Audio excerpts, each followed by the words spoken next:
माझी चप्पल घालून गेलेलीस ना? कळतंय मला, 3 दिवस वापरली नाही तरी चिखल कसा लागला मग? उठायचं आणि धुवून द्यायची पटकन. मम्मी, झाडून झालंय माझं, तिला सांग फरशी पुसायला. मी नाही सांगणार मामा, ती भांडते परत. माझ्या अर्ध्यापेक्षा जास्त होतं ना, आता एवढंच राहिलंय. म्हणजे मीच आणलेलं मीच नाही खायचं.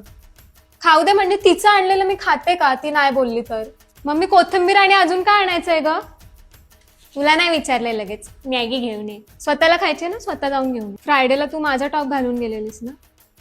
कसं कळलं बघ, कसं कळलं विचारते. म्हणजे तू घातलेलास. माझी फ्रेंड आहे आशना, जिच्याशी तू बोलत असतेस सारखी सारखी, ती बोलली मला की अरे ये तो तेरी बहन का टॉप आहे, तू पहन के आती है. आणि मॅडम, माझ्या फ्रेंड्सशी काय एवढे बोलत असतेस? स्वतःचे पण फ्रेंड्स बनव ना जरा. नाहीत म्हणजे मग फ्रेंड ॲप डाउनलोड कर. त्याच्यामध्ये जेन्युइन फ्रेंड्स भेटतील. हिंदी, मराठी, ज्या भाषेत पाहिजे त्यात बोलू शकतेस. सेफ पण आहे. आता लगेच डाउनलोड. तुझं नेहमीच आहे मम्मी, बहीण आहे, वापरू दे, काय होतं. मग डोकं पण वापरायला सांग ना तिला माझं. 60-65 वर नाही अडकणार, निदान 90-95 पर्यंत तरी जाईल. मम्मी, जायच्या आधी तू कामं वाटून जा. सगळी कामं मी नाही करणार, मला पण अभ्यास आहे. जगात काय एकाच व्यक्तीला अभ्यास असतो नेहमी असं नाहीये. तर याचा काय त्रास होतोय तुला? मम्मी गेली तर कोणत्या पण कारणावरून नको भांडू जरा.